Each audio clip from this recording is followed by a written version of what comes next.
Il ne manquera pas de gens qui vous demanderont pourquoi nous allons dépenser des hommes et de l'argent pour fonder un gouvernement régulier au Mexique. Dans l'état actuel de la civilisation du monde, la prospérité de l'Amérique n'est pas indifférente à l'Europe, car elle alimente nos fabriques et fait vivre notre commerce. Nous avons intérêt à ce que la République des États-Unis soit puissante et prospère, mais nous n'en avons aucun à ce qu'elle s'empare de tout le golfe du Mexique et soit la seule dispensatrice des produits du Nouveau Monde.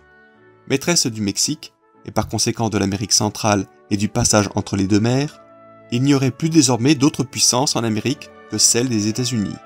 Si, au contraire, le Mexique conserve son indépendance et maintient l'intégrité de son territoire, si un gouvernement stable s'y constitue, par les armes de la France, nous aurons garanti leur sécurité à nos colonies des Antilles et à celles de l'Espagne. Nous aurons établi notre influence bienfaisante au centre de l'Amérique. Et cette influence rayonnera au nord comme au midi, créera des débouchés immenses à notre commerce et procurera des matières indispensables à notre industrie.